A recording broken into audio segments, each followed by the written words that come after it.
We are Jet Sports Training, where our mission is to cultivate champions. This is where athletes come to get faster and everyday people come to change their lives. This is not a gym, but a community. Come get jetted.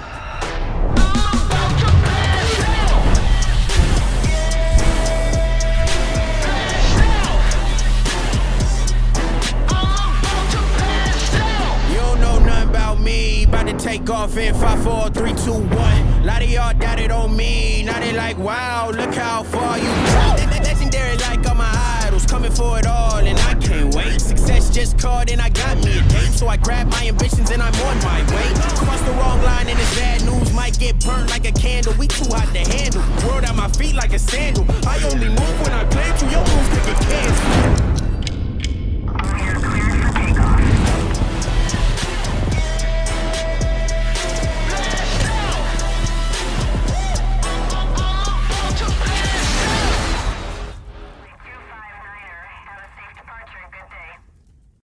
My name is Philip Aguilar. Yes, sir.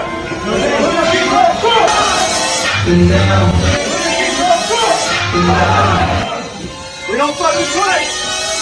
We don't fucking play.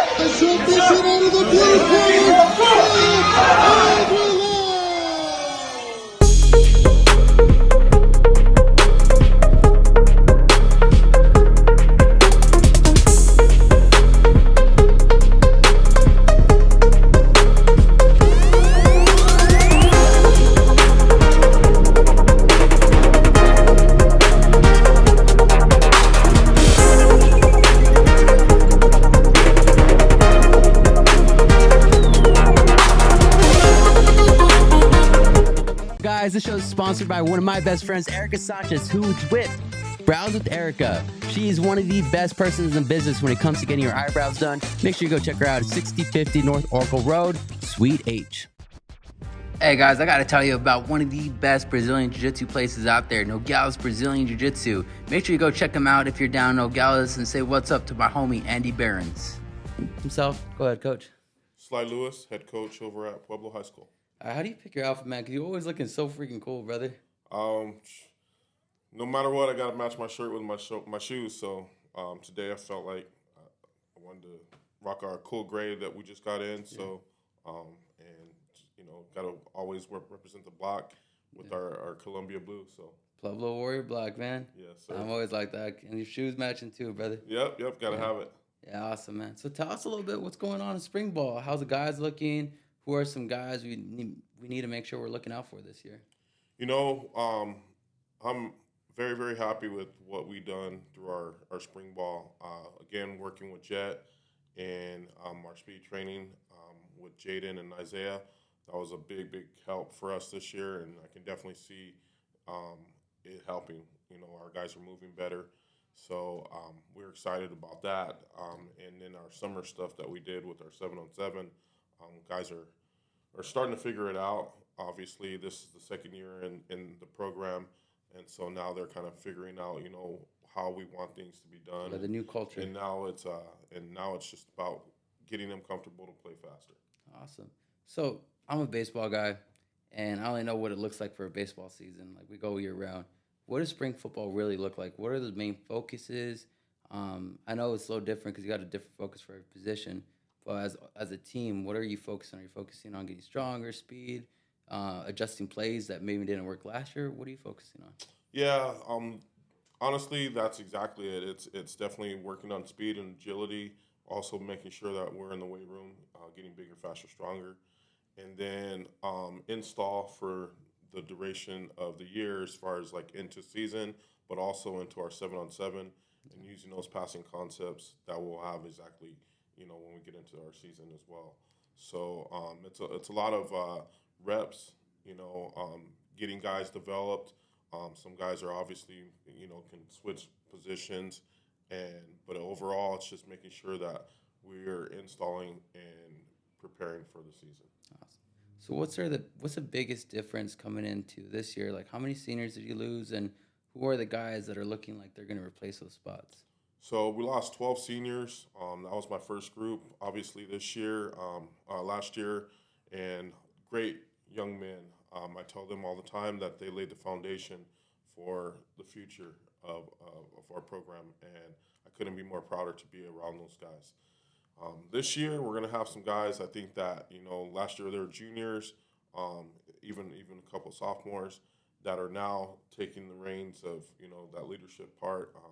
One of them is our quarterback Roman Otero. We have another quarterback, Manny Dorame. Oh, so there's a little bit of a battle going on. So there's a battle going on right now. Yeah. It's really cool to see because these guys are just they're battling every single day. And what I like about it is how they've basically created a brotherhood and they're competing. Just raising the level for each other. And our team is feeding off that. Receiver wise, we're going to have a couple guys that I think are very explosive. One of them was an all-region kick returner for us last year. Oh, nice. And so his name is Fernando. Fernando's going to be a very, very good player. Garcia is the last name. And so JJ Sandoval, he's a running back. He's going to be a big part of what we're doing. And then, overall, I mean, there's just, there's a couple more guys, but everybody's kind of finding what they're good at, and we got to definitely make sure that we get them in positions to make plays. Nice. So you look back from last year, what's probably one goal that you achieved and one thing you felt like you fell a little short? Because people need to understand, like, our success comes from our failures sometimes. Because it motivates you to fix those areas. What would you say, looking back at last year's, those were?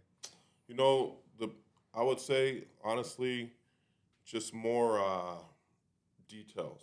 Last year, my whole thing was really an evaluation of everybody in the program. And, you have basically 1 year to figure it out, and kind of see where everything, what works, what doesn't work. And so now you can tweak a little things. Again, we had some kids go down last year, that was season ending. One was a kid named Boy. He is one of our he's a leader on our defense. Another kid is Andrew Armenta. So learning that those guys were intricate part of what we're doing, and not having those guys at the end of the year really hurt us. But now they're healthy, they're ready to get back after it, and so incorporating that with, we lost some coaches as well, but overall, I think the coaches that have come in, anybody that wants to work with kids and works tirelessly to make sure that they're great people, I'm all for it. So I think I have a great staff. Who's on your coaching staff right now? So Vernon Cook, he's a long time. He was with me at Sabino. He was our running backs coach. He's now our running back coach. Great mentor to the guys as well. My offensive line coach is Jared Miles. We call him Coach Tank. He's a big guy, so we call him Coach Tank. He's our offensive line, D-line coach. Mike Carpenter is our defensive coordinator. He's a longtime staple at Pueblo as well, and he's on campus. Does a great job with our guys.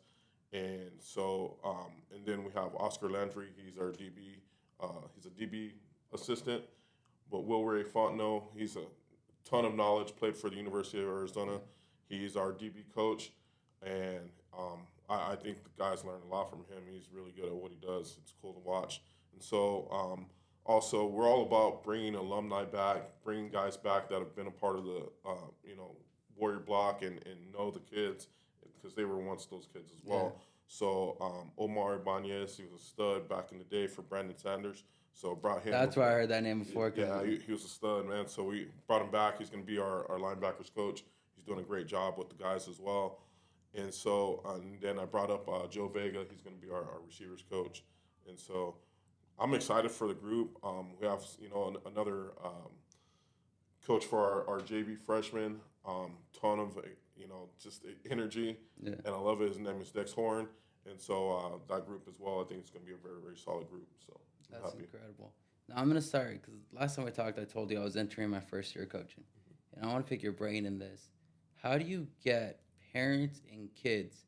Because sometimes what I learned, kids might be buying in, but then the parents are going to be like, what the heck's going on? How do you make them both buy in to what you're putting out there, to the mindset you want the Pueblo Warriors to be? Man, that's a great question. That right there is how you design a culture. So I'm a big family person. My family is always involved in everything that I'm doing. And so I wanted to create that atmosphere for our players and our parents. So we had a parent meeting, and, what they may have been used to before as far as, kind of just showing up to games, I'm okay with people coming and watching our practices. The biggest thing for that is now you get to see what your child is doing on a daily basis. So, when things may not turn out on Friday nights the way you think they should, you're actually getting to see what they're doing Monday through Thursday. So you always encourage it. And Now so you can always see it. encouraging. Yeah, but come on in. We have open practices for our parents, but also too having those inclusions where we're having fundraisers and we're having just we do this thing where we have our helmets and the parents are coming in and they're actually doing the stickers for that, and that's a big community part of it right there. And then again, our 7-on-7, making sure that we are just working together every single moment. And I think it's a cool thing because now you have the dynamic of your son, the parent, and they get to see what is taking place on a daily basis. Yeah, you you know? can see And the so growth now. We have a band chat as well, and we're constantly on there, just the reminders of what's going on for the day, the schedule for the week. It's the best way to communicate, in my opinion, instead of emails and things of that nature. And it's cool. And, obviously, everybody wants to win.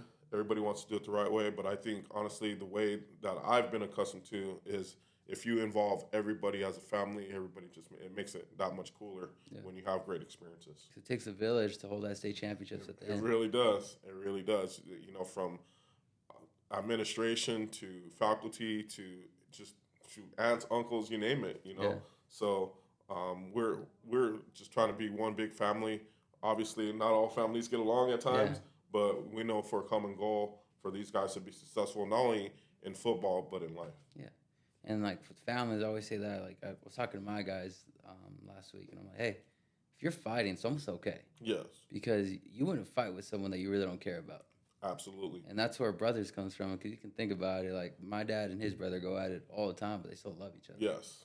And that's one thing. If you have a brotherhood, you can almost be unstoppable. I agree 100%. And it's challenging. Challenge each other. We want to make each other better. There's that. Iron sharpens iron. That's exactly. That's a true statement. So you got to make sure that we're pushing each other, even as coaches. Got to make sure that we're always putting these guys in position. But how do we do that? Well, we have to have those hard conversations where hey, this guy may be needed in a different position. We've got to have that talk and make sure that we're on the same page with that. Yeah, it's good to be brutally honest. Yes. Coaches and even your players. Yes.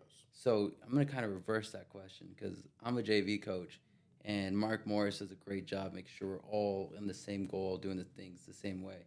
How do you make sure all your coaches, I'm guessing it's a big staff, freshman JV, how do you make sure everyone's keeping the core values? Because I've seen programs where, and from my experience in the past, the JV has one expectation, and then they go to varsity and it's almost lost. Mm-hmm. How do you make sure it's the same expectation all 4 years of high school? Because you have to bring people in that are good for the kids, not good for egos. I'm a big proponent of making sure that we're all taught the same language. If we're teaching one kid, we're teaching all the kids.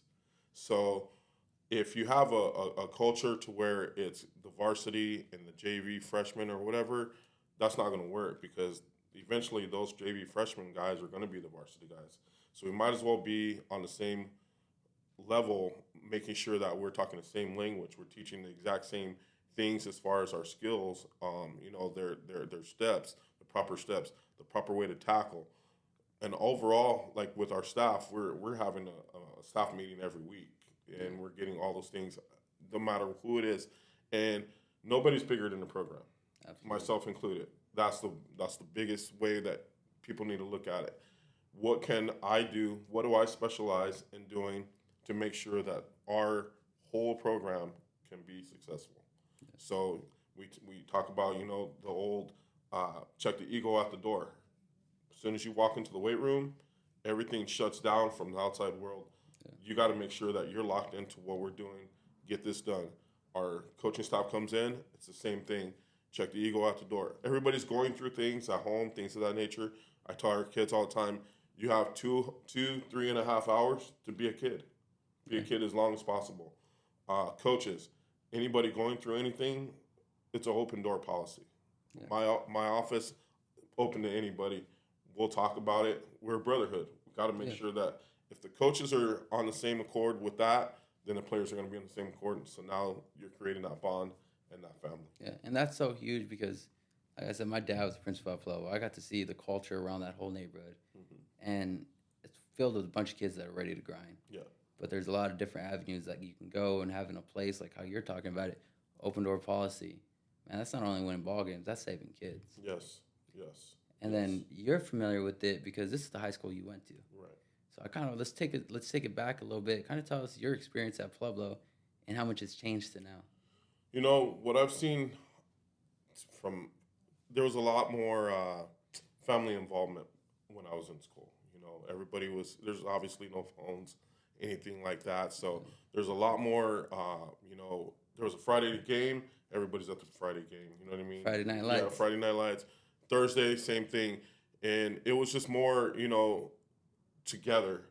Now it's, people can watch it on their phone, so they don't necessarily have to go. They can watch highlights, on Instagram or whatever. But what I see now is it's starting to, with our kids starting to make that jump to where we're including everybody. We talk about community all the time, but not everyone preaches it and does it. Yeah. We want as many things as possible on our campus. From we've had our Fiesta de los Güeros that happens every single year. We had probably, 34, 35 guys at that thing. It was pretty cool. Yeah. And there was a lot of guys that never even been to it because they're freshmen and things of that nature. That's a community-based thing that it's ran by our student council, and it's basically, a party. Honestly, it's a younger party. It's kind of like a quinceañera and a birthday party mixed together, and everybody comes together, and that's what is cool about Pueblo. It really has a lot of dynamics of different backgrounds, and that's what we try to include with our football program. Yeah, and it's kind of like it's a whole Pueblo. Yeah. And it's built off community because you're in South Tucson, you're in a small town. You guys always been fighting to rep South Tucson. You guys most of the year, so just to see what you're talking about, just coming together as a community. Is the football program doing anything like going out to community as well, volunteering or anything like that? Yeah, so we'll be doing some things coming up pretty soon. We're working with the homeless project. We'll be doing that, and then also too, it's I can't remember exactly what the church is, but we're going to be working with that church as well, making sure that we're just donating our time, whatever we got to do to help out. We're going to do it. Awesome. Hey, that's awesome. So when's opening day? Opening day is August 30th, August 29th, something like that. 73 days from now. 73? So you know what you guys got? Yeah, so we're at Yunker. It's a school up in Buckeye. They were pretty good last year, and, it's a great test for us to go on the road, our first game. And, a lot of these guys haven't traveled that far, so, we're going to make it a day and go up. And, I'm excited for this group. They've been grinding, and so you get a chance to see where you are in, first game. Kind of excited to see what it looks like with Jet being around now, too? Yes. I'm going to tell you, I really do think that it's helped us a lot. I've heard from other coaches of, hey, I see the way that guys are moving, so hopefully that encouraged them also to use whoever they can use as far as if it's Jet. If not, then it's, more trainers. That's the thing about it. It's so, Tucson is at times so, this is my backyard. Don't look at what I'm doing. Yeah. We're fighting all the same battles, man. Like, if you want the gold ball, you got to go to Phoenix. So why not include everybody so we can get together? Goes back to what you said, iron sharpens iron. That's what they do in Phoenix. That's why there's, you want the gold ball, that's why you got to go up there, because they're working together. We need to work together more here, instead of, just pointing fingers or that's your side of the fence, and I'm not going to do anything over there. We got to include it, and that's what we want to preach to our kids as well. You never know who you're going to need. Yeah. I mean, it's important because then you also see who your competition is too. Like coming together in the off season, like it was notorious. Like for Sunnyside, Yes. Running freestyle season for wrestling, everyone would be in that room trying to figure out what's going on. Yeah, and that's where, again, just because you're at a different school, like, again, I work with different kids. Like I'm just cool with them. Any advice? I wish that kids had that experience, when we were in school. We didn't talk to other coaches or, to pick their brain and things of that nature. There's a lot more access these days, for kids. So, I've been, cool with, kids from, Jimmy Leone's one of the kids that, he's a Jet kid. We're constant, talk, and it's just about making sure that there's an understanding of, I want him to be successful. So if he reaches out with anything, I'm definitely going to be there, and that goes for anybody that I work with. I've always been that way. I want to make sure that if I'm needed and I can help in any kind of way, don't hesitate to ask. Always based for the community. Yes, sir. That's awesome, Coach. Well, good luck for the rest of spring ball. Thank you for coming on my show again, brother. I appreciate you. Appreciate your time. Yeah. This is an awesome setup. Yeah. I can't wait to see how much it takes off, and anything we can do from the block, we're welcome to do it. Yeah, one more thing. Yes, sir. Let them know where they can help your football program out. If there's any way they can donate or anything to keep you guys going, just a little shout out for that. Yeah, so basically just reach out to me, and then I can shoot you a email and towards our booster club. Our booster club does a great job of handling all that. I'm a busy guy at times, so I want to make sure that they get everything that they put together. Basically I'm like, hey, this is a person that's interested in donating. Again, Pueblo Football Booster gmail.com, and if you guys are willing to help us out in any way, we would much appreciate it. Awesome. Well, we'll catch you guys in the next episode, guys. Thank you. Thank you. Thank you, Coach. All right, man.